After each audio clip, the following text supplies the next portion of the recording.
What's up, guys? I wanted to do something a little bit different today. As you know, at the end of my videos I always post just keep fishing, and in the fishing world we can have tough days, and that's kind of what that goes along with, is just keep going. But I wanted to share with you where I actually got that from, and that's from Mark chapter 1 verse 17 in the Bible. I'll read it. I'm actually going to start in verse 16. It says, as he was passing along the sea, he being Jesus of Galilee, he saw Simon and Andrew, Simon's brother. They were casting a net into the sea, since they were fishermen. Follow me, Jesus told them, and I will make you a fisher of men. Immediately they left their nets and followed him. You say, well, man, I just don't have that kind of faith to follow somebody that just comes up to me and says, leave everything you have, your family, your job, and follow me. I don't have that kind of faith. This wasn't their first encounter with Jesus. He had already shown them who he was before he called them to follow him. In Luke chapter 5, it talks about the miracle that he did for Peter and Andrew. Jesus was preaching to a crowd, and he went down and got in their boat and continued preaching. And when he finished, he said, all right, now I want you to go back out into the deep water and cast your nets one more time. And Peter had the same reaction we would if we had fished all day long and caught nothing. He said, I've toiled all night and we've caught nothing. That would be similar to us, fishing maybe a bank with wind blowing on it, or a boat dock that looks good during the day, or whatever. And the fish just aren't there.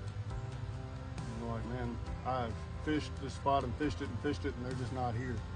So they go back out there and drop their nets, and they catch so many fish that their nets are breaking. And so he revealed to them who he was. But the difference is between them and a lot of times with us is they gave him a chance to show them who he was. He had already been up there preaching. They were already expecting a Messiah. They even called him Master when they said we've toiled all night. They knew who he was. But they gave him a chance to show them who he was. They didn't just say, nah, I'm good. Or this guy's crazy. Or, well, I don't have that kind of, they didn't make some excuse. They gave him a chance. And he did what only he could do. There's no doubt in my mind that there were no fish there, and then all of a sudden there were. And the same thing's true in our lives today. We never know when something can change. That's why I say just keep fishing. Maybe it's your job, maybe it sucks right now.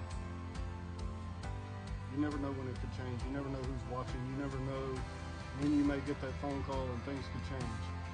Maybe you're in ministry and it just feels like you're talking to a brick wall every single week, and it's not seeming to click with anybody, and it's frustrating. I have that too. But it's not up to us. We do what we're called to do, which is share the gospel with other people, and that's all we can do. And leave the rest up to God.